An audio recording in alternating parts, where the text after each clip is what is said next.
Bonjour à tous et à toutes, bienvenue sur Free Matin. Le président du comité exécutif sortant, Jorin Moucharaf, gardé à vue à la direction centrale de la police judiciaire à Ablangondan, 48 heures seulement après la disqualification de l'équipe nationale cadette des éliminatoires de la zone UFOA B. Nous en parlerons donc dans le débat sur Free Matin. La une des journaux sera présentée ce matin par Kader Achirou. Bonjour. Bonjour à vous, Nadège Toindiwan. Bonjour à vos chers amis internautes. La une des parutions ce matin pour retenir essentiellement le vote de la loi portant recadrage de la grève au Parlement. Nous avons la promotion et la valorisation de la culture béninoise dans le département du Koufo.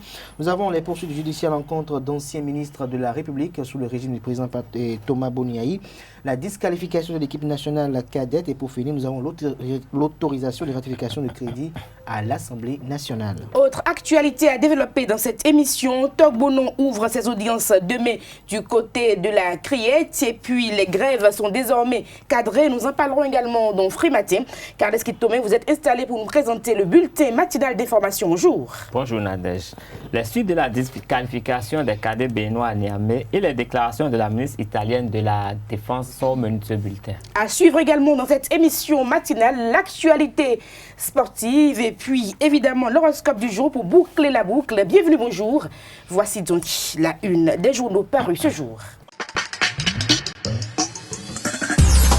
Bonjour à nouveau, chers amis internautes. Nous démarrons par les pharaons qui titrent ce matin en manchette Assemblée nationale. Les députés encadrent le droit de grève et mettent fin au chantage syndical. Toujours avec le même canard à la une. Disqualification des écureuils cadettes. Le procureur et l'homme Mario Metonou ouvrent une enquête. Le potentiel en deuxième titre à la une évoque la promotion et la valorisation de la culture béninoise dans le département du Koufo. L'honorable Gérard Benonchi célèbre les talents des jeunes à Koulikamé. Toujours à la une de Le Potentiel. Vote de la loi recadrage de la grève au Parlement hier, le chantage syndical désormais dans la tombe. Les magistrats disposent également d'un nouveau statut spécial. L'autre vision, affaire de manipulation d'âge des cadets béninois, l'ex-président de la Fédération béninoise de football, Jorin Moucharaf, mis sous mandat de dépôt. Toujours la une du quotidien L'autre vision, éliminatoire de la CAN 2019, les écureuils en ordre de bataille pour le derby face au Togo. L'actualité, journée pédagogique 2018 dans l'enseignement secondaire, les activités se déroulent ce jeudi, plusieurs sites retenus sur l'étendue du territoire national. L'autre quotidien, vote de la loi à l'Assemblée nationale, vote de loi à l'Assemblée nationale. Le droit de grève fortement encadré, la durée ne doit plus excéder 10 jours par an, le service minimum exigé. Le meilleur, en débit des montages en son encontre, le député Dakpe Soussou, toujours porté en triomphe par sa base électorale. Affaire de vol de matériel à la Fédération béninoise de football, Jorin Moucharaf arrêté et gardé à vue par les éléments de la police républicaine. Le confrère de la matinée évoque au rapport de ce matin une rencontre entre Gianni Infantino et Mathurin Duchacus hier à la FIFA. Une nouvelle ère relationnelle s'ouvre pour des projets structurants pour le Bénin. Le nouveau président de la Fédération béninoise de football dans la cour des grands, conclut le confrère. Les 4 vérités visitent au siège de l'instance mondiale du football. Mathurin Duchacus séduit le président de la FIFA, Gianni Infantino, arrive au Bénin probablement avant la fin de l'année pour rencontrer le président Patrice Talon, annonce le confrère de Les 4 vérités. Bénin intelligent, après son élection, Duchacus chez Infantino. Jorin Moucharaf arrêté, le personnel de la fédération suspendu. Toujours avec Bénin intelligent politique, Clément Ouinou Ebo, président du PSD, selon la justice béninoise. Le routier, dans sa noble vision d'assainir le corps médical, le gouvernement du président Patrice Talon donne lecture en rappel des points essentiels. Les contrôles sur l'interdiction d'exercice en clientèle privée pour les professionnels de santé et agents de l'État pour ce mois de septembre 2018. Assemblée générale ordinaire du CNPA Bénin, le bilan à mi-parcours et le jeu de la 5e mandature sous Basile Thiboso et à découvrir dans les colonnes de Le Routier. Le challenge assainissement du secteur de la santé met en application sa noble vision. 13 points essentiels pour le professionnalisme et la légalité. Le matinal droit syndicaux en République du Bénin, la grève limitée à 10 jours par an, la douane, la police, la santé, les eaux, forêts et chasse interdites. Disqualification du Bénin des éliminatoires de la CAN cadette 2019. Jorin Moucharaf gardé à la police, le personnel de la FBF balayé. Nous passons au quotidien d'Abarou, non-retrait des actes de naissance par les parents dans le Borgou, 61 000 volets numéro 1 pourrissent dans les tiroirs des mairies. Disqualification des écureuils cadettes, pourquoi Duchacus doit démissionner concerné et à découvrir dans les colonnes de l'apparition du jour de Nord-Sud quotidien. Réaction après l'adoption du nouveau code électoral, que de suspicion. Toujours à la une de Le Matin, adoption de la loi limitant les mouvements de débrayage dans les administrations publiques.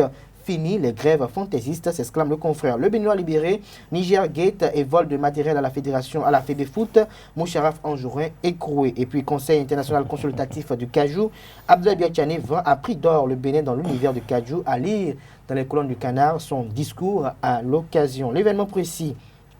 Malversation financière, le Canard propose l'intégralité du rapport explosif sur la Sénat, affaire vol de matériel à la Fédération béninoise de football et tricherie sur l'âge des écureuils cadettes. La justice interpelle Moucharaf Anjourin et le garde à vue. Le personnel de la FBF suspendu jusqu'à nouvel ordre.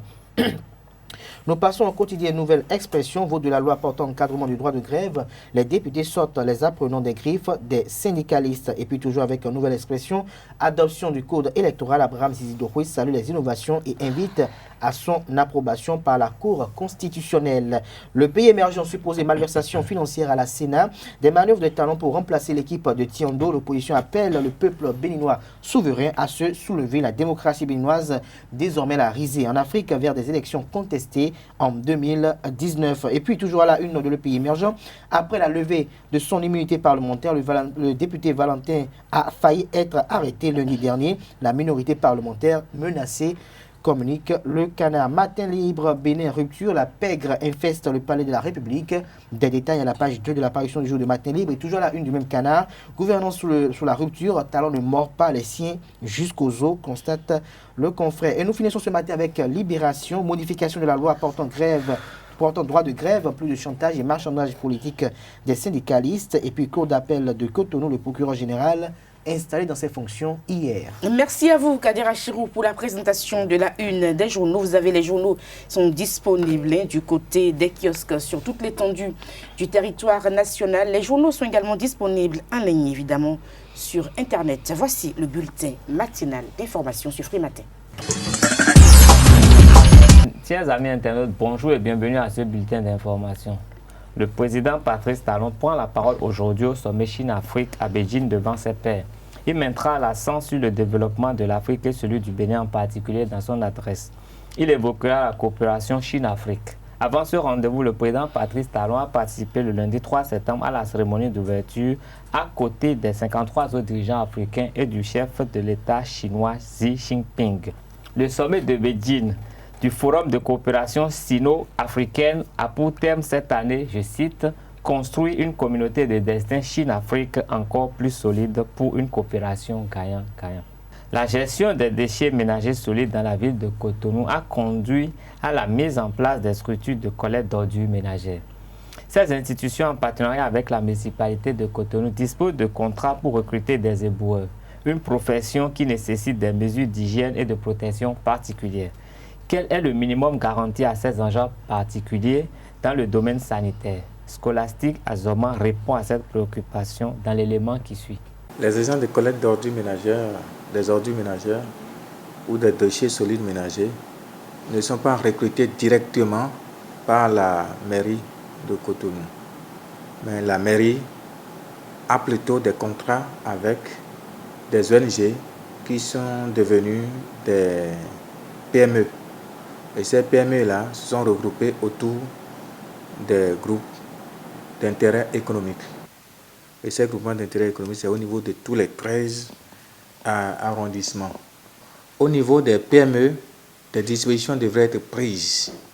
Et dans les contrats ou les conventions que la mairie a avec les PME et les groupements d'intérêt économique, les conditions sont mises dans ces contrats-là.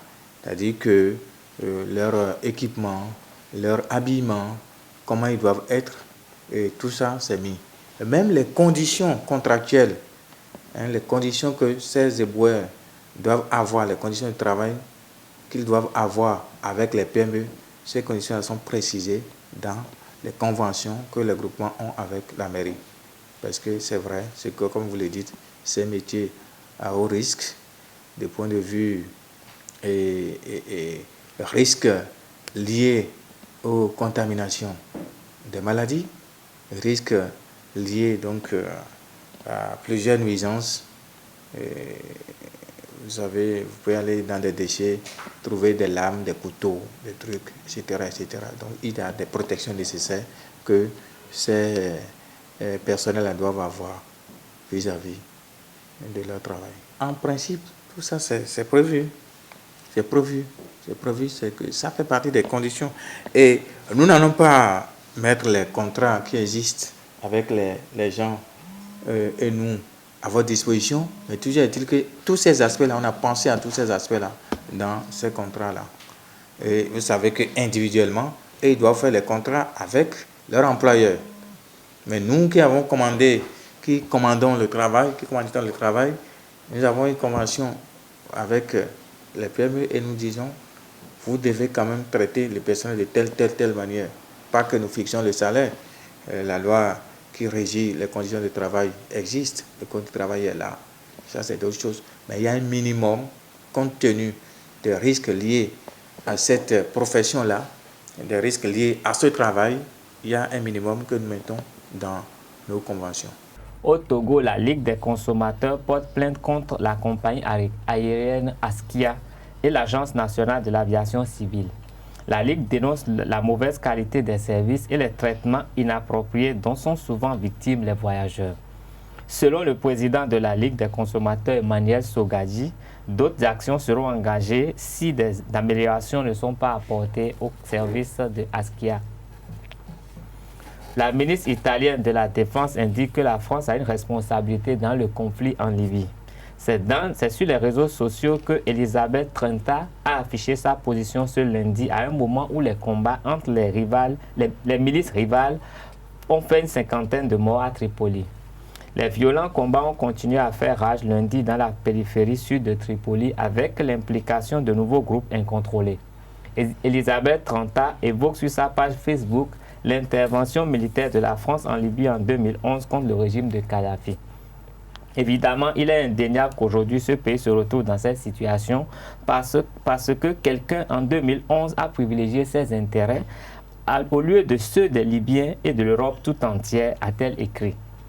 Une déclaration faite pendant que le ministre italien de l'Intérieur, Matteo Mazzini, s'est dit prêt à retourner bientôt à Tripoli après l'échec d'un accord de cessez-le-feu annoncé pour le vendredi passé. Ce sera tout pour ce bulletin d'information. Merci de rester fidèle à Réserve TV. Merci à vous pour la présentation. Nous passons au débat sur Frimatin.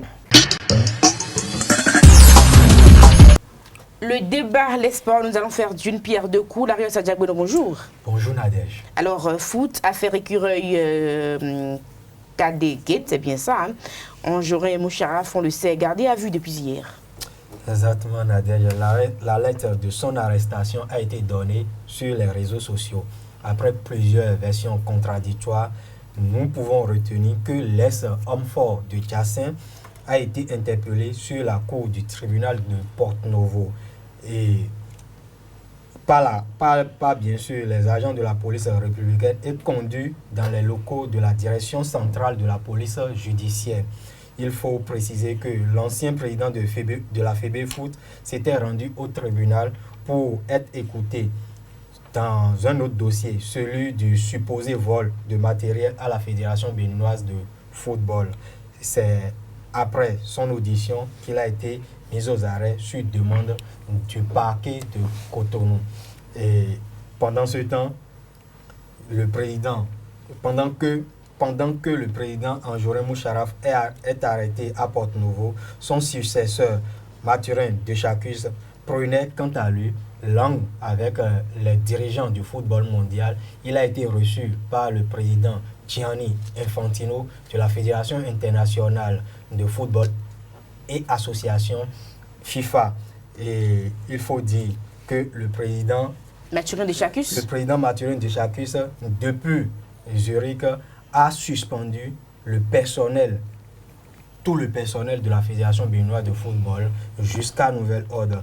Il entend situer d'abord les responsabilités dans ce dossier de disqualification de la sélection nationale cadette pour triche sur les âges des joueurs. Alors depuis Zurich, il a suspendu tout le personnel. C'est fort ça. Depuis le jury qu'il est resté là-bas, il a suspendu tout le monde au Bénin. C'est oui. ça, être fort au Bénin. C'est également ça, être chef. Il y a le numérique maintenant. Bien sûr, donc il a vite fait, il a signé, paraffé les documents, il a scanné, ça a été envoyé et puis paf, ils sont suspendus. Alors, commentaire. S'il ne faisait pas, peut-être que... Il ne pouvait pas revenir d'abord, il a péri dans la demeure.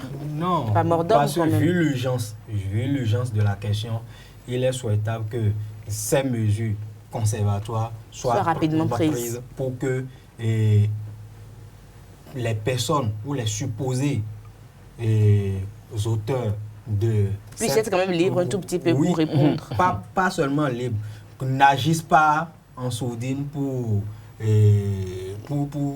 disparaître, pour faire disparaître certaines preuves. D'accord. Donc, c'est une bonne décision de sa part. D'accord. Commentaire, Carles Kitomé. Oui, je vais commencer par dire que la réaction du président de la Fédération béninoise de football est à saluer dans la mesure où ça peut permettre d'amoindrir les sanctions dont le Bénin pourrait couper. C'est quand même donner la preuve que le Bénin, peut-être, lui n'est pas au courant et quand il a su, il a réagi avant que les instances fêtières ne se mettent dans la danse pour vouloir frapper le Bénin. Mais il faut noter qu'avant cette suspension du personnel de la Fédération béninoise de football et l'interpellation du président Jorin Moucharaf, les 10 joueurs incriminés avaient déjà été appréhendés à leur descente d'avion dans la nuit du lundi 3 septembre à l'aéroport même et conduits. Et quand même, ils sont quand même gardés à vue eux aussi. Et ce n'est pas tout. Et tout le staff de l'équipe technique qui a été interpellé un peu plus tôt dans la matinée d'hier, 4 septembre. Et il faut noter également que le siège de la Fédération béninoise de football à Tchassin est actuellement gardé par les éléments de la police républicaine. Toutes sortes en fait, on peut dire que toutes ces mesures permettent de préserver ce qui est de vraiment fouiller ce dossier dont le tribunal de première instance de Cotonou s'est auto-saisi. Et donc, toutes ces dispositions permettent quand même de faire, preuve de coopération, que la fédération veut bien, qu'on voit clair, que ça soit bien réglé. Et je pense que ces mesures peuvent nous protéger un peu en ce qui concerne la lourdeur de la sanction. Alors, Kader Achirou, du côté du Blanc-Gandon ou Anjorin Moucharaf, Anjorin Moucharaf, c'est quand même un grand nom au Bénin. Et gardé à vue, est-ce que vous pensez déjà qu'il est en train de réunir les pièces pour sa défense? Je crois que c'est d'abord la première des choses à faire quand on est interpellé par, ou bien quand on est impliqué ou indexé dans un dossier par des poursuites judiciaires. Je pense que cette affaire dans laquelle, ou ces deux affaires dans lesquelles le nom de Anjorin Moucharaf est fortement cité, sont des affaires qui doivent être élucidées par la justice béninoise en toute équité. Et donc, il est opportun que les Béninois puissent savoir véritablement si la faille vient de la Fédération béninoise de football ou si la faille vient du ministère de la Jeunesse, du ministère du Tourisme, de la Culture et des Sports. Il faut savoir également que si la faille vient du ministère, il faut que les différents impliqués soient sanctionnés à la hauteur, comme je l'ai dit la fois dernière, de cette honte nationale que nous avons eu à avoir et que pour que désormais cela n'arrive plus jamais pour notre pays, pour notre équipe nationale cadette. Au-delà de cela également, il faut noter quand même quelque chose de très important. C'est la volonté manifeste des acteurs du football béninois à vouloir en découdre avec une seule personne. C'est qui? Anjorin Moucharaf. Je pense qu'il faut avoir l'humilité de comprendre une chose, que pendant longtemps, le système béninois, le football béninois a permis à Anjorin Moucharaf d'être omniprésent, omniscient et omnipotent. Et donc, on ne peut pas aujourd'hui penser sur le renouveau du football béninois en voulant de manière... je dirais radical, le mettre à la touche. Je pense que le faire va forcément entraîner des déconvenues, va forcément entraîner des choses que ne seront pas agréables, qui ne seront pas du tout agréables pour les uns et les autres et qui n'auront pas une véritable portée, je dirais, jouissive. Et donc, dans cette mesure du possible, il faut qu'on en ramène la balle à terre et qu'on parte d'un consensus. Je pense que le consensus doit être la valeur qui doit caractériser les différentes actions des uns et des autres. Si d'aucuns disent qu'ils seraient appelés par les hommes forts du pouvoir en place pour d'autres fonctions, je pense que c'est une bonne initiative, mais il faut le faire de manière consensuelle pour que véritablement les jeunes béninois qui ont du talent et qui veulent quand même exposer et exporter ce talent ne soient pas victimes des combats politiques, ne soient pas victimes des questions d'ego et de moi. Parce que ce qui caractérise véritablement les différentes guerres que nous assistons aujourd'hui au pays, c'est cette guerre de leadership, cette guerre de dire tout pour moi et rien pour les autres. Et donc, il faut en découdre. Et donc, nous espérons que le nouveau procureur de la République, le tribunal de première instance de première classe de Cotonou qui a été installé, fasse véritablement la lumière sur ce dossier en ce qui concerne l'affaire cadette et que, en ce qui concerne le vol des matériels de la Fédération béninoise de football, également voir les clair de ce responsabilités soient côté-là. situées. Et pour finir par rapport Allez-y très rapidement à cette décision que je dirais salvatrice du nouveau président Mathurin de Chacus, je pense qu'il est temps aujourd'hui qu'on finisse avec certaines mauvaises manies, ça le besoin. On peut comprendre que la tête peut être de mauvaise foi, mais on ne peut pas comprendre que tout le personnel soit impliqué. Et donc, pour faire la lumière, et comme l'a évoqué tout à l'heure Carles Kitome, pour des mesures conservatoires, il faut quand même essayer de balayer tout cela pour qu'à la finalité, il ne puisse pas poser peut-être des œufs sur le chemin du président Mathurin de Chacus. Donc, c'était une décision à prendre de manière impérative. Alors, Lario Sadjak-Beno, il va falloir également situer les responsabilités du côté des cadres du ministère qui ont également travaillé. Oui, il faut citer parce que l'équipe nationale, ce n'est pas l'apanage des responsables du football béninois ou de la Fédération béninoise du football béninois, c'est l'identité même de notre pays. Et cette affaire de tricherie sur les arts porte non seulement atteinte à l'image du football béninois qui traverse déjà des moments difficiles, mais aussi et surtout vient tacher la réputation du service d'établissement des actes d'état civil du pays. Donc, que ce soit au niveau du ministère qu'au niveau de la fédération, les responsables, les personnes impliquées dans l'affaire qu'on qualifie désormais de écureuil cadet Kate doivent être identifiées et poursuivis selon les dispositions On reviendra après sur ce qu'ils doivent encourir. Carles Kitome, un commentaire rapidement avant qu'on revienne. J'ai quelques informations sur ça. Si les personnes impliquées venaient effectivement à être identifiées, celles-ci pourraient être condamnées à une peine de travaux forcés à temps selon l'article 148 du Code pénal pour usage de faux actes de naissance, lesquels ont un caractère authentique et dont elles ont connaissance de leur fausseté ou caractère faux. Donc, c'est ça. C'est ce que la loi prévoit. C'est ce que la loi, au-delà de ça, au niveau, sur le plan sportif, c'est que le Bénin doit préparer sa défense parce que, jusqu'à présent, il y a des tests IRM qui ont été réalisés à Lomé dans un centre qui est certifié par la Confédération africaine de football qui ont donné le caractère éligible à certains joueurs avant leur déplacement sur Niamey. Et il y a la contre-expertise réalisée à Cotonou qui a confirmé déjà certains joueurs et également pour faire partie de cette tranche d'âge pour prendre part à ce tournoi qualificatif de la CAN U17 Tanzanie 2017 de la zone UFOA Tanzanie 2019 plutôt de la zone UFOA B. Donc il faut dire que souhaitons qu'il y a peut-être de la bonne foi de ceux qui ont eu en charge la gestion de cette équipe nationale et qu'ils préparent également leur défense pour que l'image du Bénin qui a été ternie après cette humiliation au Niger soit un peu plus rétablie. Alors, Carles Kitome. Oui, notons qu'il y a plusieurs autres interpellations qui sont attendues dans ce dossier, dont celui d'un responsable de club qui aurait fourni des cartes d'identité, des licences fabriquées sur la base de fausses informations. Et au-delà de ces présidents de club, il faut savoir que déjà les services d'établissement des actes de naissance, les services d'établissement des pièces d'identité sont déjà dans le collimateur du procureur de la République. Merci à vous pour tous ces commentaires. Pendant ce temps, pendant qu'il y a des problèmes du côté des cadets, l'équipe nationale senior poursuit son stage de préparation dans le cadre de son déplacement sur Lomé pour le compte de la seconde journée des éliminatoires de la CAN Cameroun 2019. Exactement, Nadège. Il faut dire qu'après la prise de contact avec les joueurs le lundi dernier par le sélectionneur Michel Dussuyer, hier au stade Général Mathieu Kérékou de Cotonou, l'équipe s'est retrouvée pour sa deuxième journée de préparation. Et à cet entraînement, 15 joueurs ont répondu présents à cette séance d'entraînement, auquel 3 autres de la colonie tunisienne se sont ajoutés un peu plus tard au cours de la séance. Et nous allons écouter Khaled Abdel Adenon qui parle un peu de ce derby entre le Togo et le Bénin.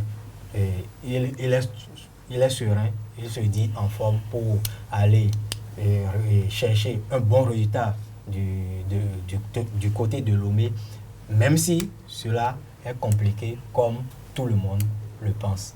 Bonsoir à tous. Non, déjà moi physiquement, oui, mentalement je me sens bien. Et là, je suis arrivé hier soir, là je vois que tout le monde a le moral pour aborder ce match capital contre le Togo. Donc je pense que tout le monde a le moral, tout le monde est en bonne santé. Et je pense qu'on va rester là-dessus pour essayer de faire un bon résultat au Togo, même si ça va être compliqué, mais bon. Avec le montage de tout le monde et la forme de tout le monde, on va essayer de faire un bon résultat au Togo. Ouais. Non, moi personnellement, je n'ai pas de plan en tête. De toute façon, comme je l'ai dit tout à l'heure, il n'y a pas que moi sur le terrain. On est 11 sur le terrain et après on est 18 dans le groupe. Donc du coup, chacun va amener sa manière de jouer et puis chacun va amener son expérience. Même que ce soit avec les jeunes, tout ça, chacun va amener son expérience et puis moi aussi je vais amener mon expérience et tout ce que j'ai appris pendant que je joue au foot. Donc, et j'espère que ça va servir au groupe. Du coup, on va essayer de ramener un bon résultat du Togo. Ouais. Nous allons suivre à présent Michael Poté, qui a été lancé en 2008 par Michel Dussuet dans une carrière internationale. Et il est tout heureux de retrouver son mentor en équipe nationale. Non, ça me fait plaisir. C'est vrai que ça me fait plaisir. Déjà d'un côté professionnel, sur le terrain, c'est vraiment quelqu'un que j'apprécie beaucoup. En dehors du terrain aussi, certes, mais ça a une saveur un peu particulière parce que ça a été le premier entraîneur à me lancer dans le monde pro, on va dire. Donc voilà, maintenant, voilà, tout ce qui s'est passé avant, c'est un nouveau départ, un nouveau challenge. Et essayer de rééditer ce qu'on a fait en 2008, ça serait vraiment bien. Voilà. Et toujours quand il y a les retrouvailles comme ça fait toujours plaisir de se retrouver, c'est important. Donc maintenant, on va essayer de passer une bonne semaine pour confirmer ça ce week-end. Personnellement, pour moi, ce sera la première fois que je vais les affronter. Mais maintenant, voilà, en Afrique, on connaît le Togo. Mais vous savez, maintenant, plus ça va, moins il y a de logique, on va dire, dans le foot. Les petits peuvent battre les gros et inversement. Donc voilà, maintenant, je ne sais pas dans quelle catégorie on va nous mettre. Mais en tout cas, nous, en ce qui nous concerne, c'est qu'on va se concentrer sur nous. On ne va pas penser à l'adversaire. Et je sais que juste en se concentrant sur nous, déjà, on a le potentiel pour vraiment faire quelque chose d'intéressant ce dimanche-là. Tennis à présent, Larga Diagbeno. Oui, il se déroule actuellement en île Maurice les championnats d'Afrique senior hommes de tennis de table. Le Bénin y est représenté par Moné Oladele qui est champion en titre du Bénin. Avant de quitter Cotonou, il s'est confié à nos reporters. Suivez-le, il affiche surtout ses ambitions à cette compétition. Going to African Championship this time around, I was a little bit happy because it has been a long time, you know. Because if you go to a championship, you have aim to play, to participate, to represent your country, to have a good behavior first, then to play a match, to have a fair play, and to try your best to win at least all your matches. You may be lose, you can win, but at least to represent your country, to play, to participate, and to win. That is the last point, and to win. But to represent your country good, to represent your country as a person, as a whole country, as a Benin, to represent it as a player, as a fair play in the game. So, lucky for me, I'm just back from China. Il est très heureux de participer à cette compétition parce qu'il revient de la Chine. Il est parti faire 2 ans, 1 an pour étudier, 1 an pour la pratique, en tant que joueur, en tant qu'entraîneur. Donc il part confiant là-bas pour gagner. Merci à vous, Larios Adjagbenon. C'était donc les sports et le débat. Kaleski Tomé, Kadera Chirou. Merci à tous. Et il faut dire que d'autres actualités à développer dans la grande édition de 19h ce soir. Togbono qui ouvre donc ses audiences à partir de demain, les audiences donc du côté de la Criette. Et puis le droit de grève qui est cadré au Bénin. Nous y reviendrons dans la grande édition du journal sur Ezaï TV. Merci pour l'attention. Nous passons donc à l'horoscope du jour avec Ruth Odeji. Mesdames et messieurs, amis internautes, pour le compte de cette journée chez les amis béliers, climat professionnel un peu confus, méfiez-vous, vous serez assez distrait et vous risquez d'oublier des choses très importantes. Pour les taureaux, avec la bénédiction de Vénus, la planète du foyer par excellence, votre vie familiale approchera de la perfection. Chez les amis gémeaux, Mars rendra impulsive et dépensière. Faites attention donc à cette planète, vous aurez intérêt à contrôler sérieusement votre envie d'achat. Stimulé par Mars qui vous inculte toute son énergie, vous serez tonique, mais vous risquez aussi d'être plus sensible aux petits problèmes par rapport à votre tête. Pour les cancers, influençant ensemble le secteur relationnel, le soleil et le mercure devraient vous valoir des sollicitations amicales pour sortir, discuter et pourquoi pas mettre au point un projet de vacances ou de voyage. Pour les amis lions, vos liens amicaux s'annoncent très positifs dans cette journée. En cas de difficulté, vous aurez la bonne surprise de voir que vous pouvez vous reposer sur ce que vous aimez vraiment.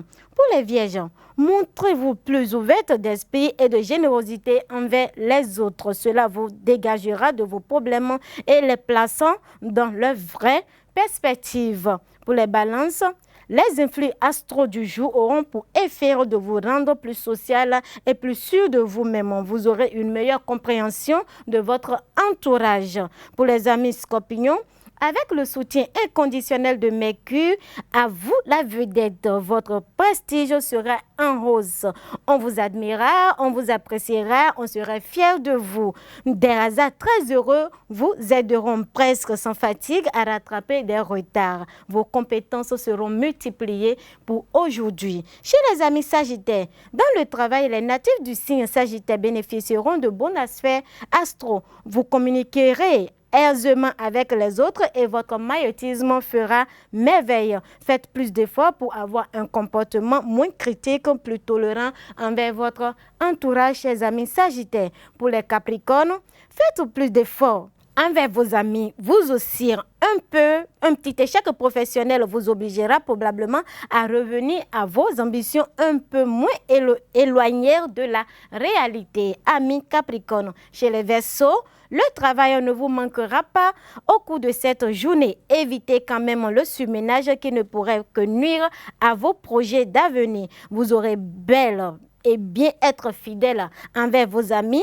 Uranus, une planète plutôt radicale, pourrait vous inciter à faire un peu de ménage dans votre agenda. Pour les poissons, élaborez un programme pour vos loisirs et tenez-vous en compte car vous risquez d'être submergé par les imprévus et de ne pas pouvoir profiter pleinement de la détente qui est nécessaire pour votre journée. Amis internautes, ce fut un grand plaisir de vous avoir servi. Passez une très bonne journée en compagnie de nos programmes sur Ezaï TV. À demain. Merci à tous et à toutes pour l'attention. On va se retrouver demain pour un autre numéro de votre émission Free Matin. Portez-vous bien, au revoir.